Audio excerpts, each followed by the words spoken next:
long-winded, but we'll do our best here. So welcome and thank you for inviting me. My name is Rich Gallagher. I am with the AICPA.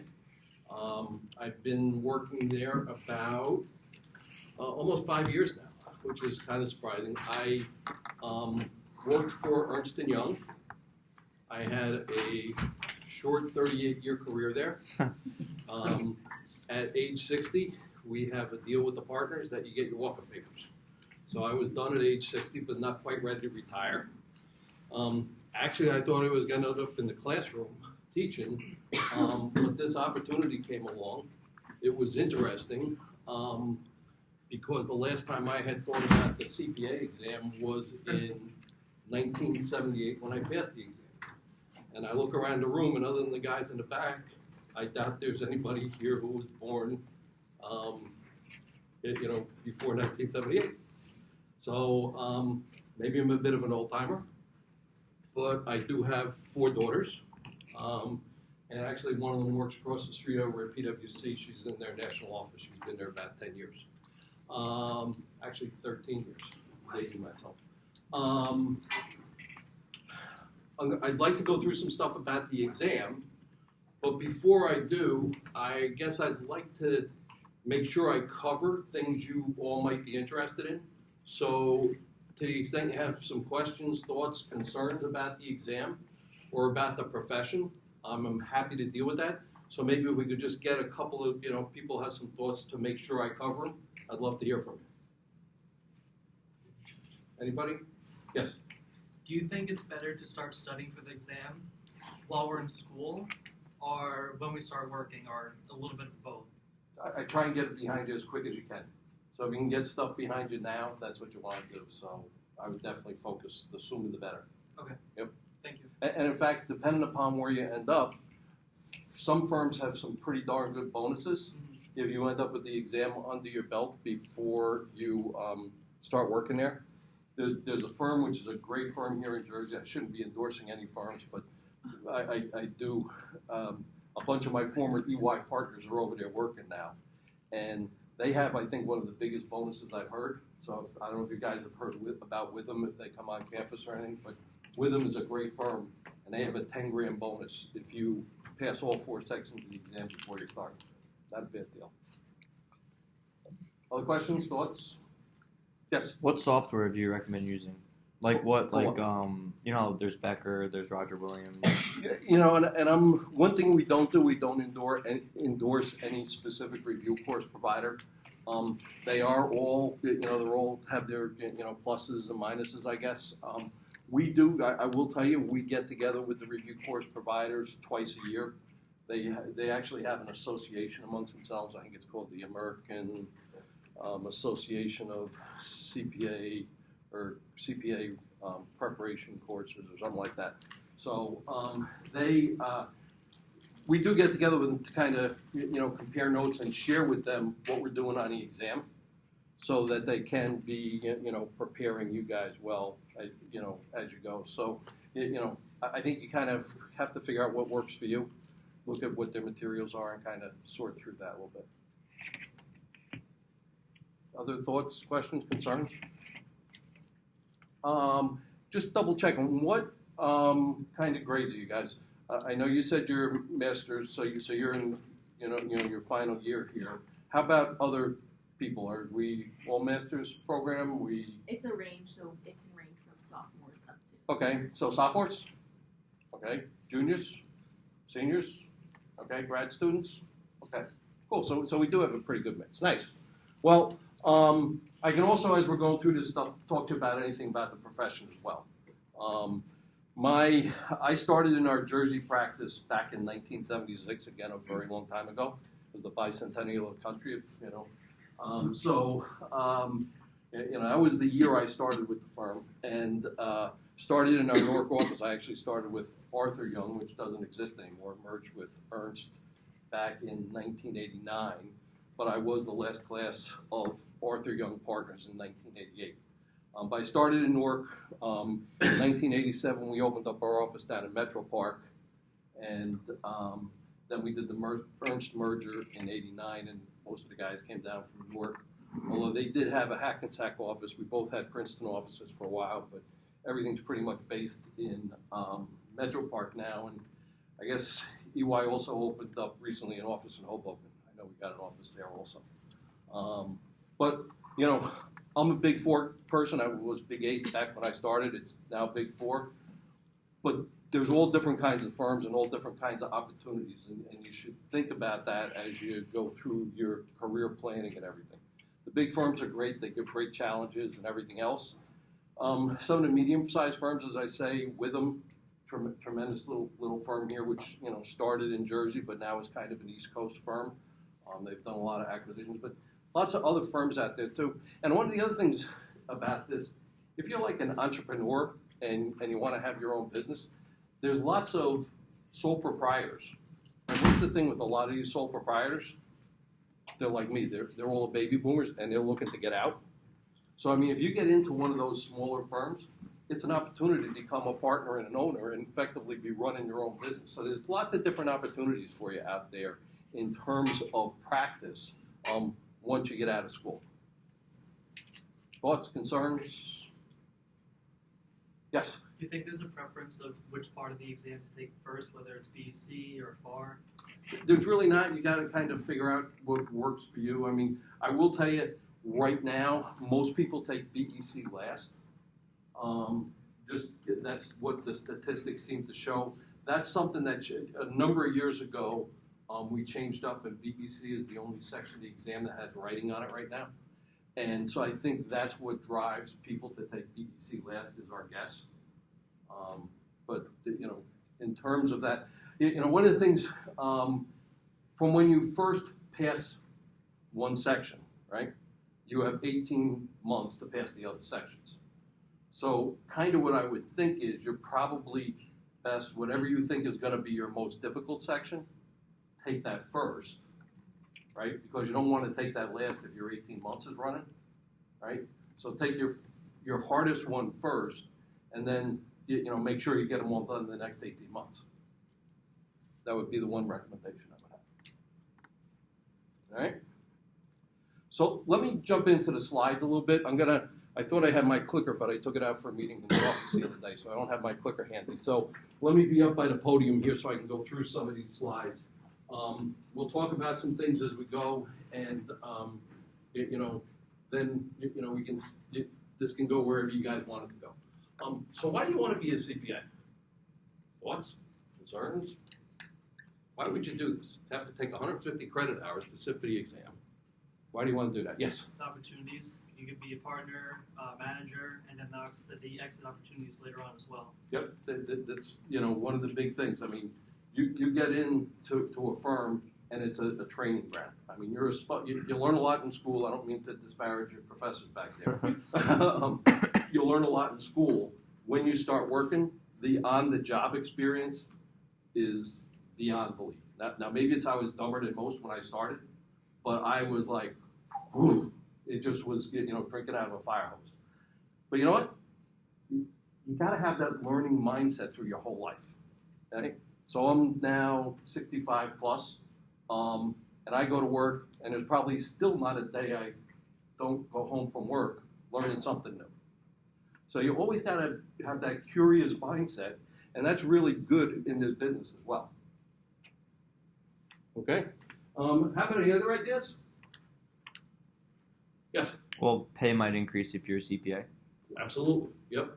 The statistics show that CPAs will make more than an accountant over a period of time. You know, if you look at really over an entire career, you will probably make, they say, on a discounted cash flow basis, you know, more than 10% more than a non-CPA accountant.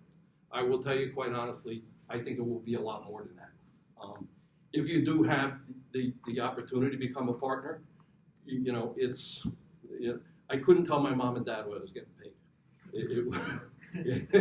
They would have like not been able to deal with it. And quite honestly, there were days I couldn't believe what I was getting paid. And I took a pay cut for my current job. But I feel like this is kind of my opportunity to get back. and I love getting out to college and stuff, particularly when I can talk to kids and figure out, where you're at, where you're headed. So, career security is a big thing. There's not a lot of unemployment with CPAs. In fact, I saw, unemployment is real low now to begin with, but I saw a stat the other day for CPAs, it's down under 1%. So it's a good place to be. Not that, typically though, I don't find your CPA worried about being unemployed. Typically we're more a little kind of A-types, a little aggressive how we're going to do this. So, typically we're not worried about that unemployment thing so much. Prestige and respect, yeah, you get that most of the time. You can get beaten up a lot of times too. It's not all, roses out there. But, yeah, I think it is. There's studies been done, okay? And I hope none of your parents are attorneys or I offend you here. But so the doctors are here, right, in terms of ethics and how they're viewed. The CPAs are here, and the attorneys are somewhere down around here, all right? So we do. I think it's about trust. The profession is about trust, and people understand that. They get it. So, it's a special place to be able to pursue that and present that. You work with clients, you develop a relationship with your client. Your client's relying on you. Yeah, that's a great situation to be in. Where else can we go? All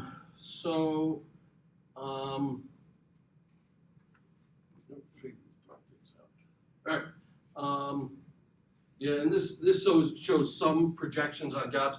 There is a lot of talk out there, though, that all of this technology and AI is going to do away with a lot of jobs.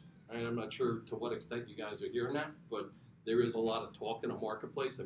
There's some discussions, that, probably in the next 10 years, almost 50% of jobs could be eliminated. And people get nervous about that.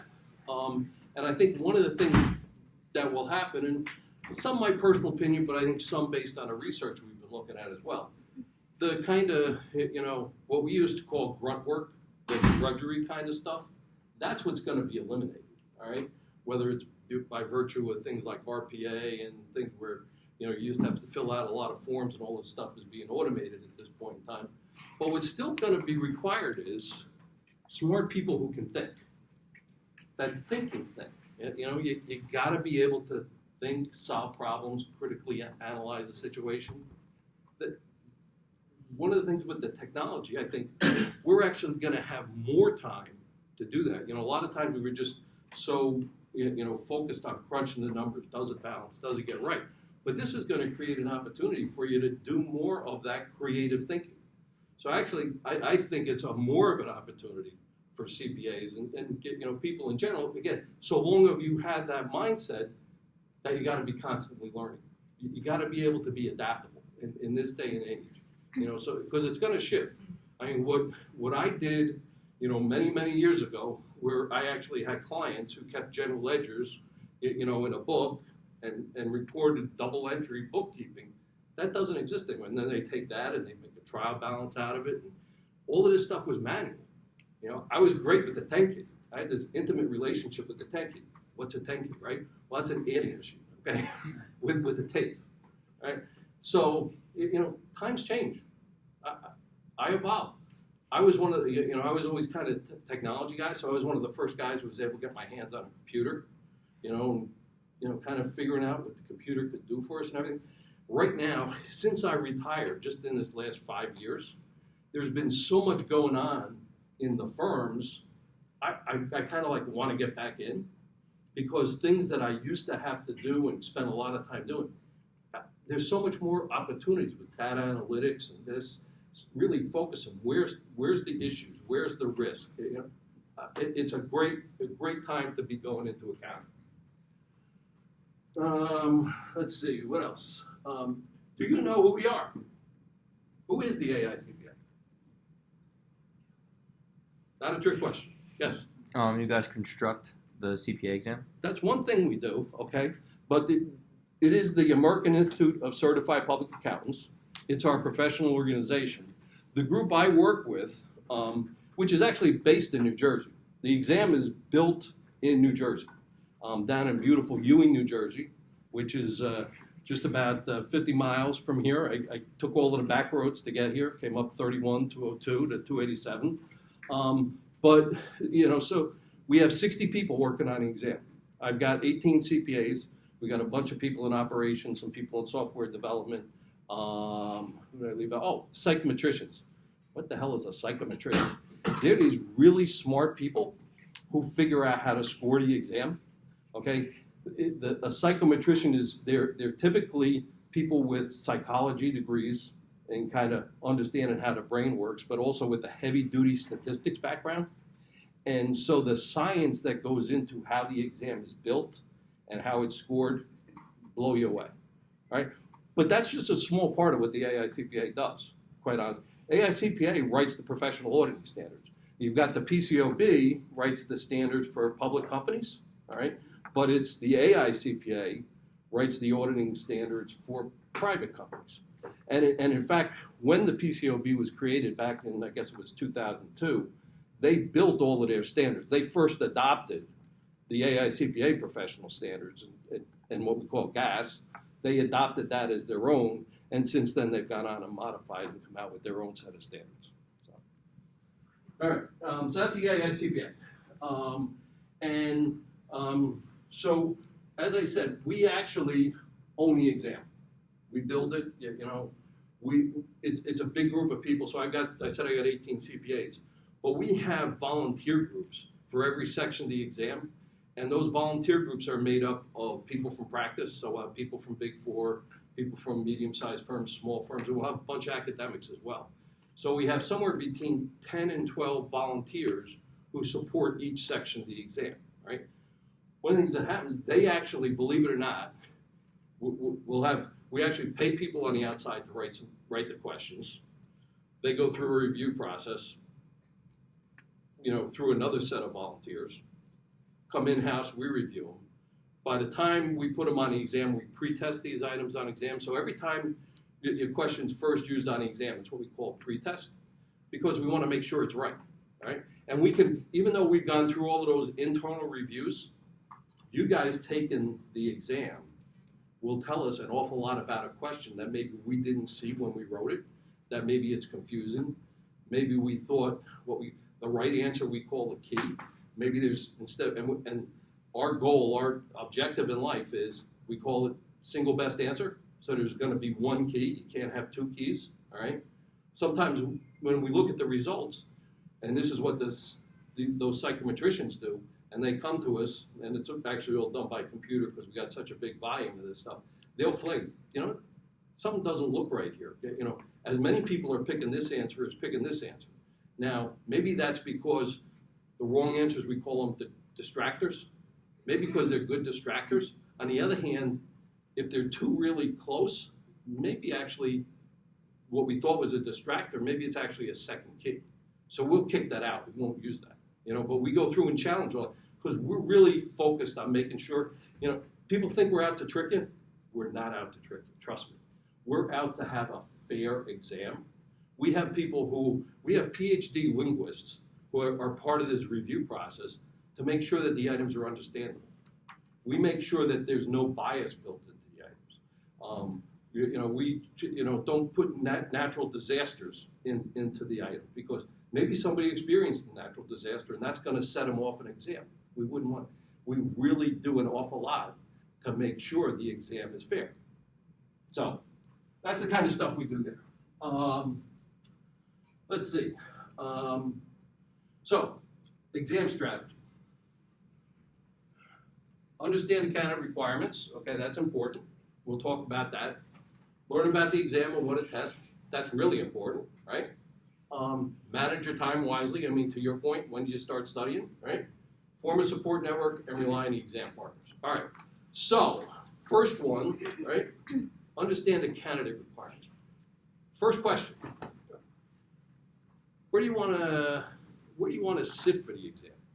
All right. So and we'll catch up in a little bit. And in terms of sitting, I'm not saying what Prometric test center. Where do you want to get licensed? You want to get your license in Jersey? Yeah. Why do you want to get your license in Jersey? Okay. What's that? Well, we're talking, right? Yeah. Okay. So I was gonna say because it's close to my home. I can commute. It's easy. Right. So, and that's probably a good answer most of the time. But where would be another place you'd want to get licensed? New York, And why would you want to get licensed in New York? a lot of business there. A lot of business there. Okay. Good. Kind of the answer is you want to be licensed where you work. Okay. It's important to have a license where you work because you're holding yourself out as an accountant, and that's why you have the license, right? So, me, when I first started working, I worked in Jersey. I had no interest in going to the city, right? I worked in Jersey, so I got my Jersey license, right? So 25 years later, when I transferred to our New York office to National, I had to get my New York State license. So I did, but I didn't have to sit for the exam again. I mean, there's a way to go through and get reciprocity. And back then, there were also requirements that, if you did a lot of work in a particular state, besides that, you had to get a license in those states too. So I ended up at one point in time, because I was in our national group and I was handling Boston down through Jersey. And so I had my Massachusetts and my Connecticut licenses as well. The AICPA worked with the states to get something called mobility. Okay, and mobility was something that's really important. If you temporarily travel inside, it's one thing where your work office is. So my office was 5 Times Square in the city. I needed a license in New York, clearly. But if I, would go to California, do I have to get a California license? I got a client I'm working on out there. I'm out there for a week or something. There was a period of time you'd actually have to get a work permit from California to be able to work in California. Not everybody was doing it, but that's what the rules were. Or going to Texas or Florida, whatever the case may be. So they got this mobility where kind of like all of the states say, we respect each other's licenses, but if there's an ethical issue while you're working in our state, we're going to be able to hold you accountable in our state, even though you're not licensed in our state. So that's something that called mobility that came along. But figuring out where you want to be licensed is really important. But once you figure that out, you end up applying to your state board, and sometimes that's directly to the state board, sometimes that's through NASPA. The one thing that's uniform about this entire process is what? The exam. It's the exact same exam of all the 55 jurisdictions. You say, 55, what are you talking about? There's 50 states. Well, there's territories as well. So D.C., Puerto Rico, U.S. Virgin Islands, Mariana Islands, I believe, and Guam, I think are the other 5 territories, okay? So there's 55 jurisdictions that issue licenses. Each one of them accepts our exam, which is great, okay? The issue is everybody's got little different regulations about the education requirements, the experience requirements, and everything like that. I went to Villanova for 2.5 years and graduated from St. Peter's in Jersey City. If I had continued on at Villanova and tried to sit for the CPA exam, back at the time, Villanova wasn't focused on what the New Jersey law requirements were. St. Peter's obviously was. When I got to St. Peter's, I ended up having to take 21 credits for my last 3 semesters to be able to graduate and sit for the CPA exam because I didn't have the right mix of courses. So it gets down to that, at the course level. So that's something you should be actually thinking about now, making sure that your courses are aligned with the state, and presumably the school helps you with that. I would trust the school is helping you with that. But whatever state, particularly if you're not Jersey, because the school may not be, focused on Ohio or Illinois or whatever the case may be, you should be sensitive on where do I think I want to get licensed and, what are the requirements of that particular state, all right? 120, 150, most states you can sit at 120 now, even though you need 150 credit hours to have your license. I think in New Jersey, they require 120 plus having your bachelor's degree. So I think they require you to have the degree in addition to having the 120 credits. But if you can sit before you get to the 150, like I said, it's a great thing. Get them behind you, the sooner the better. Okay? All right. Questions, concerns, thoughts? Yes. Wait, was was your first point the understanding candidate requirements? Was that like? Could you explain that? I didn't understand this. You said something about like jurisdiction. Right. So the states, wherever you're going to actually get your license, you need to focus on that particular state. So you could go to what does everybody do to find out how the world goes around? You go to Google, right? And if you search, the CPA license requirements for Ohio, just to pick for an example, you'll end up presumably getting hooked into the Ohio State Board of Accountancy, and they'll have something on their listing. Also, NASBA, NASBA.org, that's the National Association of State Boards of Accountancy. That's kind of their umbrella organization. They have a site you can go to that also gives you guidance on what their specific requirements are for each state. So another thing to keep in mind there. As well as the various CPA review course firms. Right. You go to Becker, you go to Rogers, you go to Yeager, you have someplace that tells you what you need for each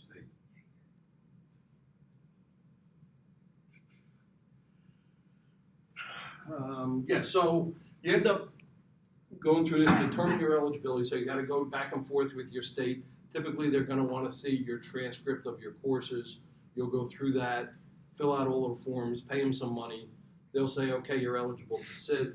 After you submit your application, you get something called the NTS, which is the notice to schedule. When you get your notice to schedule, then you end up scheduling your exam time, and you actually sit for the exam, and you get your score. And hopefully it's a good one. What's a good score? 75.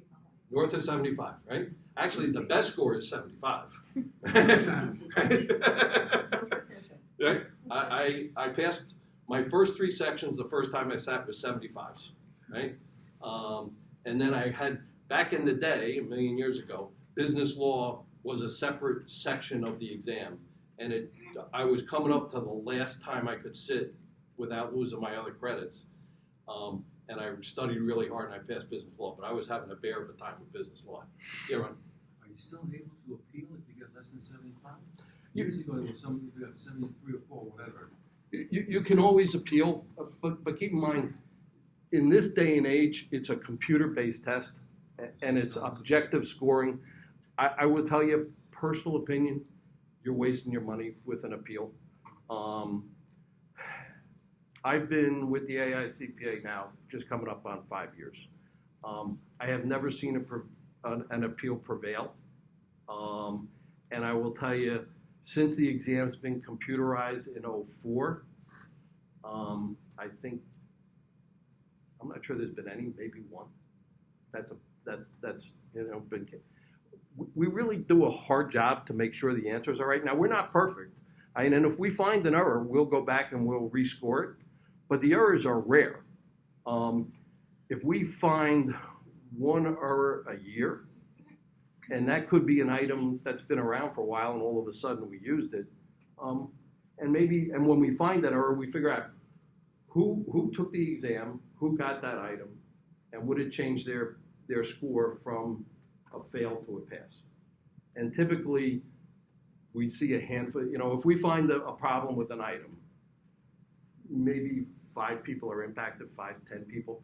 Because you got to remember, when we publish any section of the exam, so any time you sit down for the exam, so you're sitting for OD, there's probably 15 different versions of OD out in the space at that point in time, and we change it every quarter.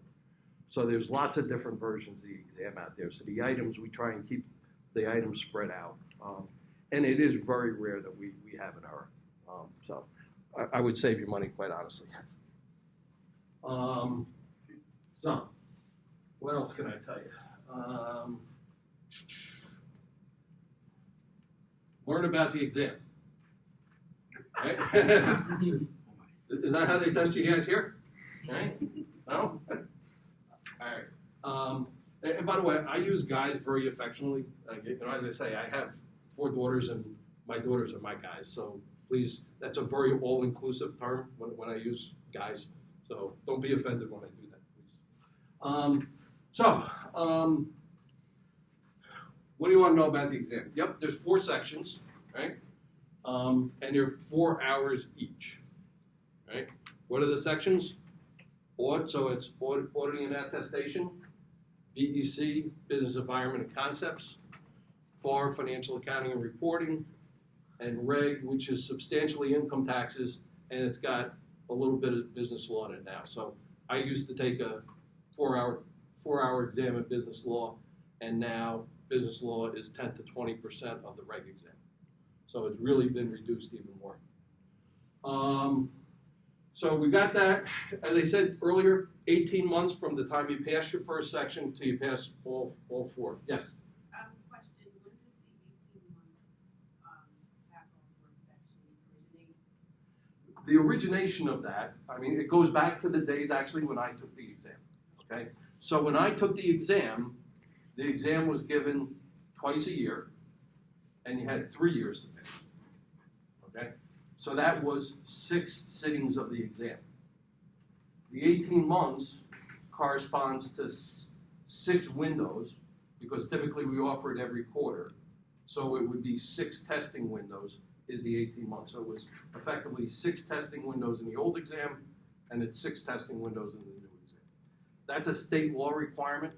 I wish it weren't so. We've tried over the years to talk to them. I don't know that will ever change. But the one thing we are changing right now, so when I got hired, the exam was given the first 2 months of every quarter. All right, so in first quarter, January and February, the exam was given, March was off. Now we've extended it by 10 days. So it's January, February, and the first 10 days of March. April and May and first 10 days of June, so forth and so on. We're trying to get to what we call continuous testing, all right, and that is the goal, that we won't have any blackout periods. When we first computerized the exam, there was a concern on getting stuff in and out of the prometric test centers and everything else. Technology is advanced. We've been able to do a lot of stuff. So we're trying to get to continuous testing, right? That's targeted right now for July 1 of 20. One of the issues there is, again, and all of the states support this, but some of the states actually have these kind of rules inside of laws. And so they actually have to go through their state legislator to get the law changed to allow for that. We're pushing this change to make it happen. So as I say, July 1 of 20 is the target, and hopefully you guys will benefit from that. So that's what we're working on there. The other thing with that rule change would be, right now, let's say if you take Aud on January 2nd, and you get your scores back around the 30th of January, and unfortunately you didn't pass Aud, where you want to take Aud again, right now you'd have to wait until April 1st to take Aud. You can't take it in the same testing window. We're working as part of this change to continuous testing. If you got your score, you'd be able to, within a day or two, reschedule within the, so you'd be able to take the exam more quickly. So theoretically, you could probably take, in a quarter, the same section twice. So that's something we're working on as well. So hopefully that'll be a little better accommodation for people. And as much as we can't get the 18 months change, that's how we're trying to skin the cat the other way. All right? Other thoughts, questions, concerns? So you have to score 75. 75 is not 75%. You got 75% of the items correct. It's a scaled score. It's not a curved score. It's those really smart psychometrician guys. Every time we develop a new exam, they work with a whole bunch of people and come up with something that's called the cut score. And the cut is people below that fail, people above that pass.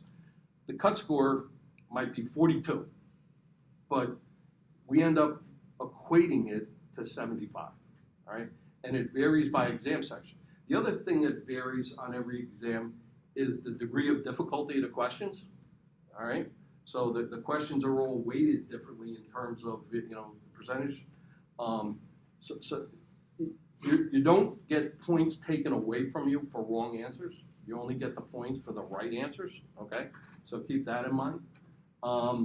In the multiple choice questions, we have, I can never remember the right term, but we have moderate and difficult panels. So everybody gets a moderate panel to start.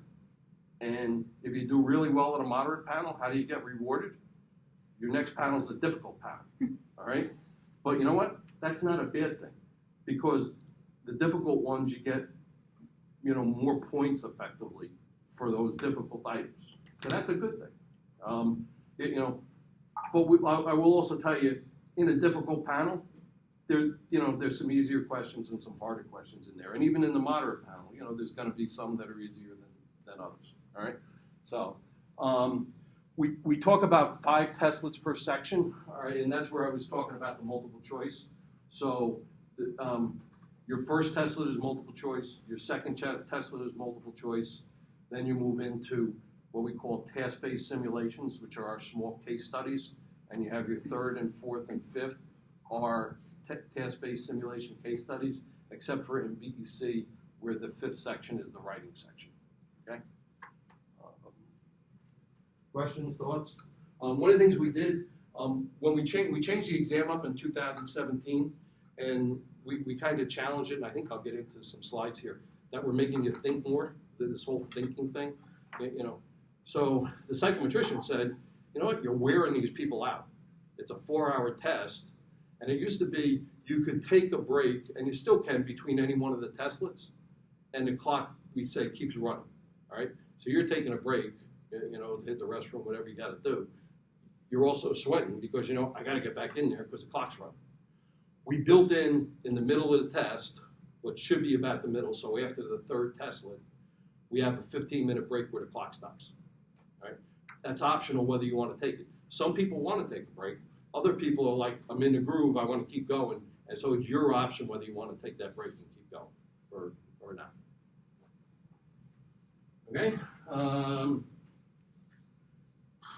Yeah, this is kind of, so we did this thing that's called the practice analysis. What's a practice analysis? It's where we try and figure out, are we testing the right stuff? So that was right when I came on board back in 2015. We were going through this whole big analysis. What do we need to be testing? And what we heard from the profession is we're hiring these really smart kids off of college campuses, and they got really good grades, but they can't think, all right? And like one of the guys who's the chairman of our board of examiners, we've got a board who oversees us, and he's actually another retired EY partner who's on the tax side, named Jeff Hoots. He teaches out on Long Island. But Jeff said, I never remember a client asking me a multiple choice question. All right? And so that's kind of the reality. You got to think a little bit. It's not all, okay, is it A, is it B, or C, or D? Well, maybe it's F, G, H, or, whatever the case may be. So you got to, be able to consider all things.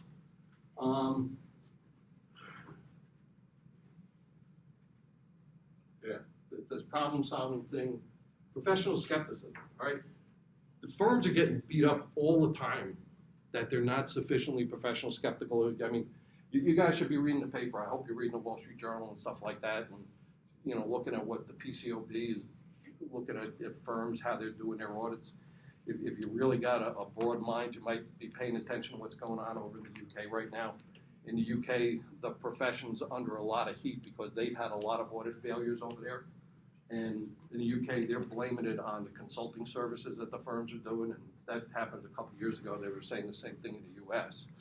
And so over in the UK, they're actually thinking of trying to separate the consulting from the audit firms, which quite honestly happened in due course here. When I was a partner, we kind of got forced into selling our consulting practice, so we sold it to a company called Capgemini. I felt like a millionaire for like a day because the day we got it, we got stock in exchange, and the Capgemini stock peaked the day we sold it to them, all right? And we had a 5-year lockup on our shares. We couldn't sell our shares. And by the time I could sell my shares, they were about worth 5% of what they were when I got them. It was and I had to pay taxes on that big number. I still have a lot of capital loss carry forwards for that one. So, but professional skepticism, you got to keep thinking, got to ask the right question here. I'm running long as I always do.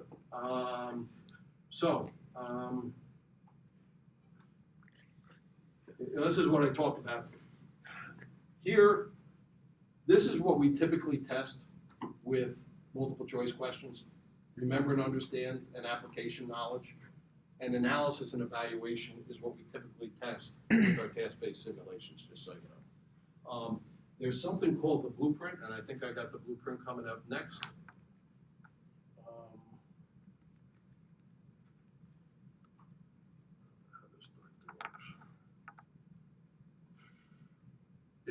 So the exam blueprint, this is something you want to get to know, all right? It's available on our website, all right? And again, the easy way, Google CPA exam blueprint, and it'll take you right to our website, and you can click on it, okay?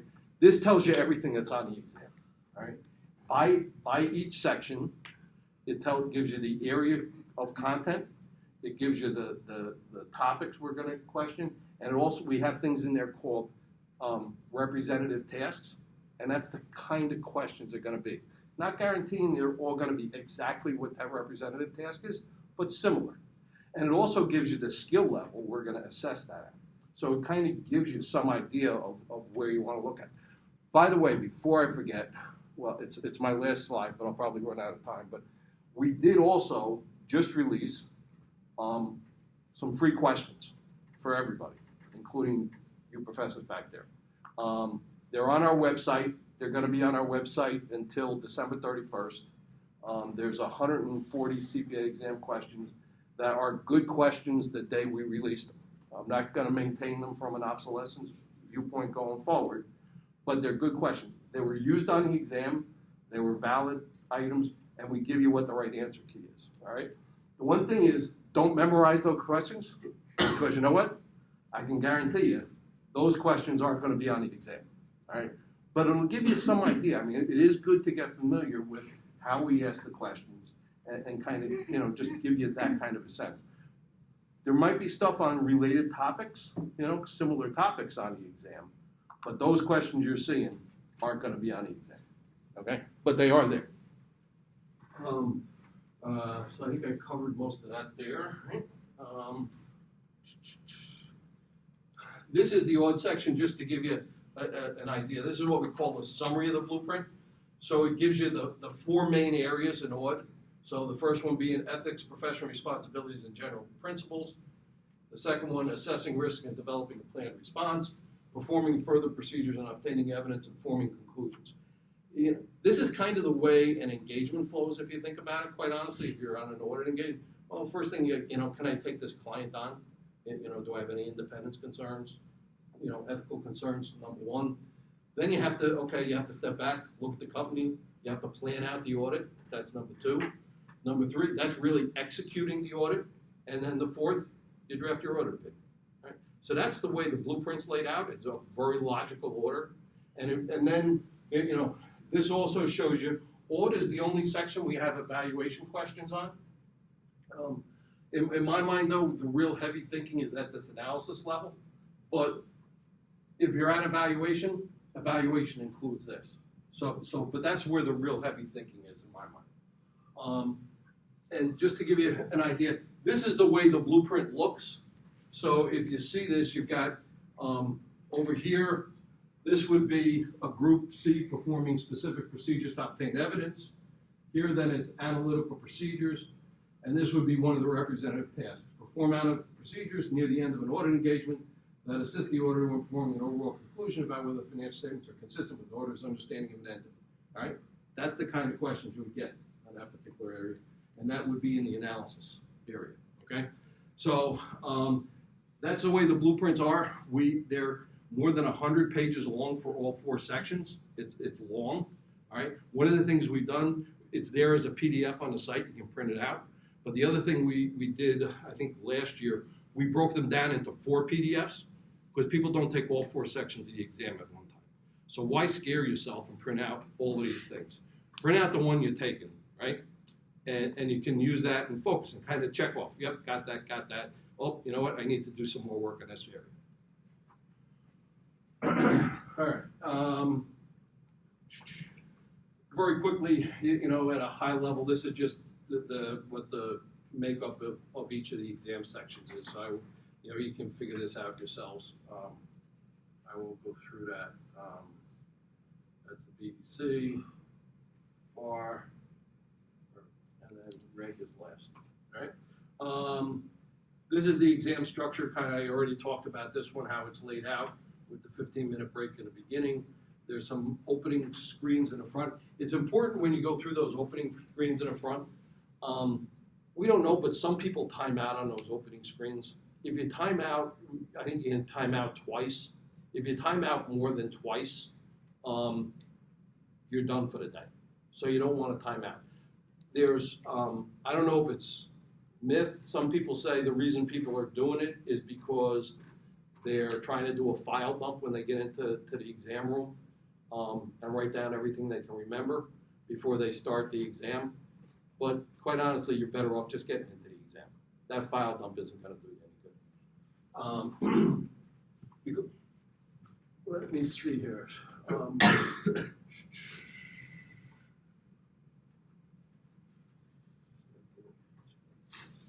Yep.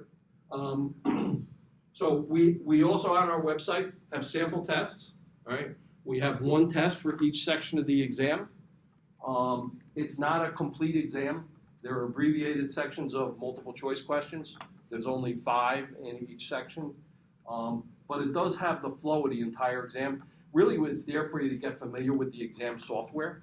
This is the exact same software that you will see when you go to the Prometric Test Center. So it's good to get familiar with the software up front. So that's why we recommend doing this. One of the things we did just this past July, we added in, this is the correct answer, and in particular for the task-based simulations, we show you the rationale and how we got to what the correct answer is. So that's a big help for you as well, just to kind of, on the task-based simulation side, to give you a little bit of input with that. Okay? But that definitely take a look at that. It's good practice material. I mean, don't look to this, the night before you take your exam as, I just did my exam prep by looking at the sample test. That's not preparing for the exam, I can assure you. And this is just to give you an idea of what the sample test looks like, or a task-based simulation would look like. And we've got the item over here. This is where you fill out your responses. These will be exhibits. And typically we have in our task-based simulations multiple exhibits you would have to open up and do something with the exhibits to effectively sort out to get to the right answer. Quite honestly, that's part of the critical thinking thing. We ask you a question, well, you got to look at, maybe a map. If this is, I think this is the physical inventory observation. So you have to look at a map of a warehouse. You get an email from a controller. You get review comments from your senior. You get a telephone call from someone. You got to take all of that, synthesize it, and figure out what's the solution. That's thinking, right? And that's what you got to do every day. You get out of bed, you got to think. Managing your time, as I said, you got to figure out what works for you and how you work studying. My daughter is kind of on her redo. My babe, my 28-year-old babe, is finishing up at Seton Hall now in a PA program, physician assistant program. But she was a liberal arts major out of Williams College and played soccer at Williams and got out of Williams and said, I don't know what the hell I want to do. Then she figured out I want to get into medicine. Well, you guys aren't getting the restarts she got, all right? I told you get one restart. So I made her work in a hospital for a couple of years.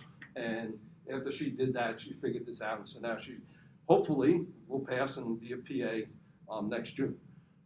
It drives me nuts, all right? She's like, I got to study. I'm going to the coffee house. Excuse me? How can you go to this coffee house and study? Give me a quiet place, do this. Everybody studies differently, all right?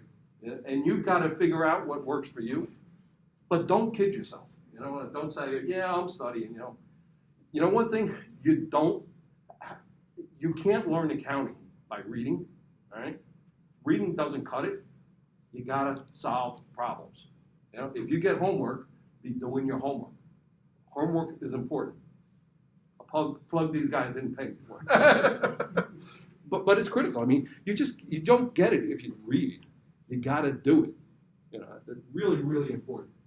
Will you need time off from work? Well, if you get it out of the way before you start working, you won't need time off from work, right?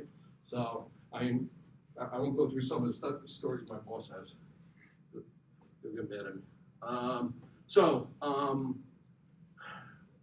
Test day planning. I was sweating it getting up here because I drove up from Ewing and I was like, traffic was heavier than I thought it was going to be and everything else, right? So you take the exam in a Prometric test center, right? That's where all the exams are given.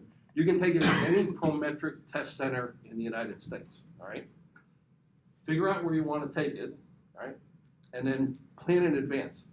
The morning of the exam, don't get in your car and say, I'm going to go drive to the test center. Do a test drive day before, week before. Understand where you're going.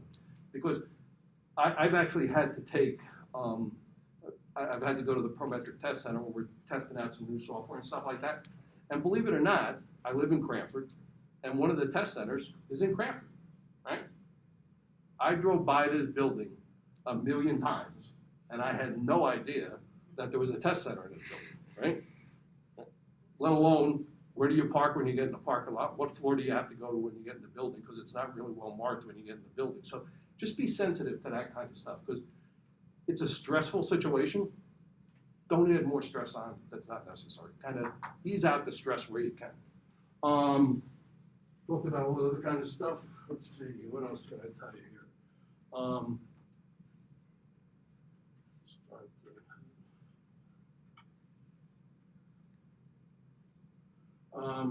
Form a support network, right? You got to figure out what works for you. Whether it's working with friends, again, I don't do well in the group thing, and I know probably a lot of what you're doing now are group projects and stuff like that.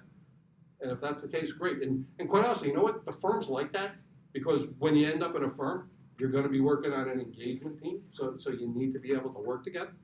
On the other hand, again, don't kid yourself.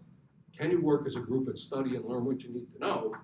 Or do you need your quiet time yourself where you closet yourself and say, okay, I'm doing this. And there comes a point in time where you have to say, gang, I'm not going out Friday night. I got this big exam coming, and that's the way it is. Because, it's an exam. It's passable. Yeah? People pass this thing all the time, all right? But you want to get it behind you because then once you have it, you've got your career. It's all about the career, right? This is a huge, promising career for you. Get the damn test behind you.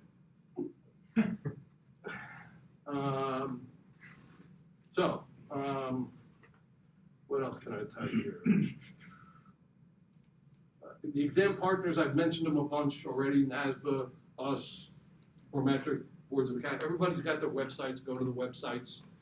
Talk to your friends. Talk to people in the firms if you're already interviewing with the firms. Some of the firms will actually start paying for your review course, beforehand, so figure that out with the firm. Figure out if you're going to use a review course. Most people do use review courses today, but that's that. That's our website up there, AICPA.org/CPA exam. If you want to go to it directly instead of Google, that's okay. You can do that too. All right, and that's about the free multiple choice questions. I've got 7 minutes left. There's one or two things I want to say, but then I want to have some questions to the extent you got questions. We're working on the exam again. All right, we got to figure out this exam has to keep moving, right? What's happening in the world all these days, right? This technology thing, right, keeps coming and coming and coming. So we're doing a very focused practice analysis right now, and it's really about technology and how is the technology changing what newly licensed people are doing, all right? Because that's really everything in the exam is about newly licensed, initial licensure, and it's. I hate this, but this is what the rule is. It's the minimum knowledge and skills you need to have to protect the public interest. That's what the license is about. I never did anything to a minimum in my entire life. Now, maybe I'm a little more of an A-type, but I just don't do the minimum. You want to do your best, right? But for an exam, for a licensure exam, you got to have a bar, and you set the bar, and that's what it's about. But so we're looking at a lot of different things right now. What advice would I give you now, getting ready, as you're continuing your college careers here? That data analytics thing, I hope you guys got some courses on it. Be paying attention, all right? It's really important in the profession, really important in the profession. It's where the profession is going. All right, that's really important. The other thing, presumably you've got, and I don't know what you guys call them, accounting information system courses. Another area you want to focus on. It's all about the business process from the beginning to the end, and that's the way it was with me growing up. Quite honestly, you learned about the business process, and back in the day, the first thing I got when I got hired by the firm, they didn't give out computers. Now they give out computers, right? I got a flow charting template, all right? And it was this little plastic flow charting template, right? And we used to have to draw pictures that would represent our clients' systems of how the processes work, and you'd have to identify, okay, who's the person doing this? And it was all manual back then, all right? And you'd have to do all that and identify where the controls are, right? The profession over the years got away from flow charting and got into writing narratives about defining the processes. And what did I say before? You can't read accounting. Reading a narrative is really difficult to understand. What does this business process do? So, and I think a lot of this is driven by the PCOB, quite honestly, because they come in and they're doing a review on a job, and they'll be talking to the engagement team, and they'll say, okay, you're relying on this report. Show me where this report came out of the system, and show me how you tested the controls. Go over there on the board, draw that, And people are looking at them like, what are you talking about? And all of a sudden, people would start drawing it, and they say, uh-oh, we didn't test that report anywhere along the way. And that was not a good answer to have to give to the PCOB. And so part of this practice analysis, those are probably the two biggest things. The other is something called SOC reports. I don't know if you've ever heard about SOC reports, Service Organization Control Reports. One of the things companies are doing right now, more than not, companies used to have all their own systems in-house. Maybe the one system they would outsource in the past was payroll. Companies are outsourcing a lot more of their systems. They might be using billpay.com or something like this, or they're storing data in the cloud, right? Where are the controls related to that? It's a third party doing that for you. That's what these service organization control reports are about. The auditor needs that to look at that and say, okay, are there appropriate controls at that third party? And what controls does my client need to have in-house to deal with that? Another important area, right? These things are going to start working their way into the exam probably in about 18 months, maybe a little tad long, about 18 months, I think. We're going to start working. The audit data analytics is going to come sooner. That'll be in there October of 20, all right? The exam has Excel on it now. We only put Excel on the exam in 17. And in 17, you could do anything, and now you can do anything you want with Excel. You can use it as a calculator, kind of copy things into it, do calculations, the whole bit. Starting in October of 20, assuming all our software gets developed right and everything, we're going to have some task-based simulations in the audit section of the exam where you're going to have exhibits, and the exhibits will include an Excel spreadsheet loaded up with a bunch of data that we put in there. And we're going to end up asking you some questions about that, dealing with, well, how do you know the data is complete and valid and reliable? That's really important, because if you don't, we talk about garbage in, garbage out. You got to make sure you're dealing with good data to begin with. And then you might have to do some different kinds of things, whether it be VLOOKUP, some different kind of using functions within Excel, sorting, organizing, maybe splitting data into columns or combining columns to get to the solution, right? So that's coming. We've heard from the firms, kids need to know Excel, right? Big time. People are spending, when they start working in the firms, 80% of their day in Excel. Not saying it's all data analytics, but every schedule you get from a client is coming in the form of an Excel workbook, right? So you need to be able to be very conversant in Excel. So think about that as you go forward as well. That's what I got. Questions, concerns, thoughts? What didn't I cover? What do you want to know that I didn't tell you? I won't give you the answers. Because quite honestly, they don't let me access the questions either. Yes. So which section of the CPA exam will the Excel spreadsheet be? Initially, it's going to be on Aud first. Probably after Aud, the next place would be BDC. Yep. But that would be where you're required to use it. BDC will probably be a little further out, but initially it's going to be at the Aud section of the exam. Yes. I have a question about the free questions on Yes. the website. Mhm. So you said they give you the answers, they give it after you complete all the questions? No, or- it's just a PDF of them, so you can take them and print it out. Okay, it's not like you're taking the exam there. That's just the hard copy paper. So good old fashioned kind of stuff, print it out, you can take a look at it. Yes. So you started with EY, and it sounds like you had a pretty successful career. So with the mid-sized firms being competitive nowadays, do you think you could have had the same success at a mid-sized firm? With the Yeah, I do. It would be different, no doubt.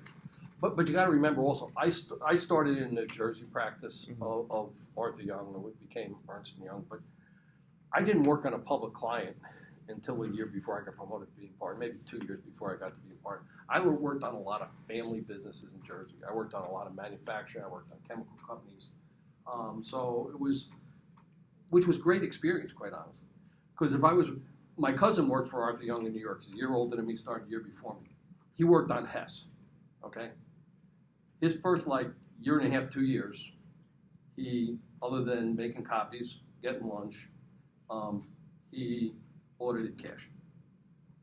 Now, his fourth year, he got to go to the Virgin Islands because they had a factory down, or a refinery down there. So he that was his claim to fame. But I learned so much more because when you're in a smaller, at least personal opinion, when you're in this smaller environment, I was seeing clients from front to end. I mean, I started over here auditing the cash, and even as a second year person, I was working to draft the financial statements. So it was a different kind of experience, and a lot of it's very much client driven. That's one of the great things about being in public accounting. You get to see so many different businesses. That's where it's a big learning opportunity. My first job, I was joking with my wife. My first job was auditing the Catholic cemeteries of the Roman Catholic Archdiocese in Newark. All right, and that was probably the most profitable part of the diocese, believe it or not.